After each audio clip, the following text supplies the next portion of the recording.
20 जुलाई से शुरू होने वाले मॉनसून सत्र को लेकर सियासी बवाल छिड़ रहा है। सोनिया गांधी के आवास पर हुई बैठक में तमाम मुद्दों को लेकर मंथन हुआ। इस मंथन के बाद कांग्रेस ने साफ कर दिया है कि परिसीमन बिल का वो पुरजोर विरोध करेगी और इस मुद्दे पर विपक्ष को एकजुट रखने की कोशिश भी करेगी। कांग्रेस ने दूसरे मुद्दों पर भी सरकार को घेरने की रणनीति बनाई है।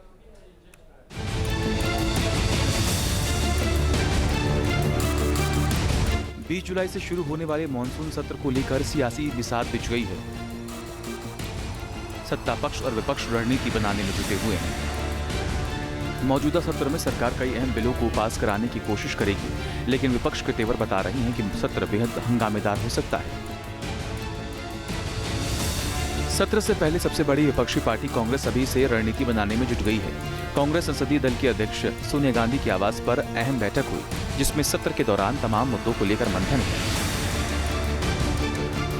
बैठक में राहुल गांधी, कांग्रेस अध्यक्ष मल्लिकार्जुन खड़गे, शशि थरूर और जयराम रमेश समेत कई बड़े नेता शामिल हुए।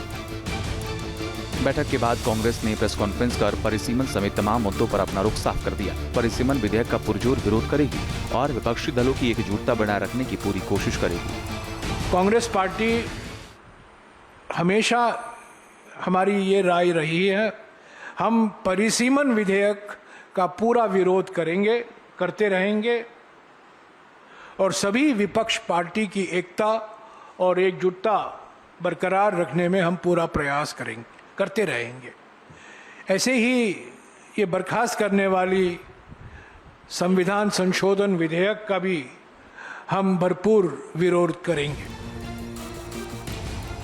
एक तरफ कांग्रेस सरकार को घेरने के लिए रणनीति बनाने में जुटी हुई है, तो वहीं उसे इस बात का भी डर है कि सरकार जोड़तोड़ से बहुमत साबित कर सकती है। कांग्रेस का मानना है कि अगर ऐसा होता है तो ये संविधान का अपमान होगा।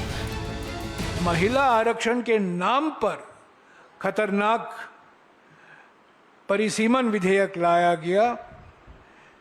पूरी एकता और एकजुटता से विपक्ष ने इसका विरोध किया।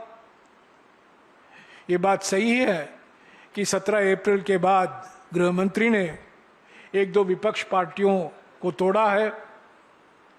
ये संविधान का अपमान है। ये चालाकी से 2/3 बहुमत पाने में ढूंढने में लगे हुए हैं। वही कांग्रेस अध्यक्ष मल्लिकार्जुन खड़गे ने परिसीमन बिल पर पीएम मोदी को चिट्ठी लिखकर सर्वदलीय बैठक बुलाने की मांग की है। खड़गे का मानना है कि प्रस्तावित बिल पर पर्याप्त समय मिलना चाहिए। परिसीमन के अलावा कांग्रेस और भी तमाम मुद्दों पर सरकार को घेरने की तैयारी कर रही है।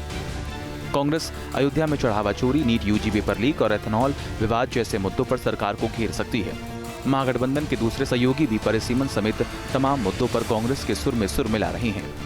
नहीं 50% अगर सीटें बढ़ती है सिर्फ, और एक भूमिका अगर सरकार लेकर अमेंडमेंट लेकर सामने आती है और सभी से चर्चा करती है, तो उस बात पर चर्चा हो सकती है। निर्णय जो है इस बारे में क्या करना है, कोई अकेली पार्टी नहीं करेगी इंडिया ब्लॉक की, ना शिवसेना करेगी, ना एनसीपी करेगी, ना और कोई करेगी, ना कांग्रेस करेगी। जो निर्णय होगा इस परिसीमन बिल के बारे में, ये हम सब मिलकर बैठकर उस बारे में निर्णय लेंगे। देखिए, इसमें परिसीमन बिल आने जा रहा है और 1 नेशन 1 इलेक्शन, ये मुमकिन नहीं है, पॉसिबल नहीं है। हमारे यहाँ सरकारें गिर भी जाती हैं। अगर कोई सरकार बीच में गिर गई तो फिर क्या करेंगे? क्या इलेक्शन की तारीखों का इंतज़ार करेंगे या राष्ट्रपति शासन लगा के सेंटर उसको देखेगा? तो ये होड़ सी मच जाएगी। जो सेंटर की सरकार होगी वो अपने क्षेत्रों की और प्रदेशों की सरकारों को गिराएगी और उस पर इनडायरेक्ट रूल करना शुरू कर देगी। दरअसल इस बार सरकार मॉनसून सत्र में जो विधेयक लेकर आ सकती है, इनमें नारी शक्ति वंदन अधिनियम, परिसीमन विधेयक, एक देश एक चुनाव, FCRA संशोधन विधेयक, 130वां संविधान संशोधन बिल शामिल है। ये वे बिल हैं जिनसे देश की राजनीति, चुनाव प्रणाली, आरक्षण और सत्ता के समीकरण पूरी तरह बदल सकते हैं। यही वजह है कि मॉनसून सत्र से पहले ही राजनीतिक गलियारों में सियासी पारा चढ़ गया है।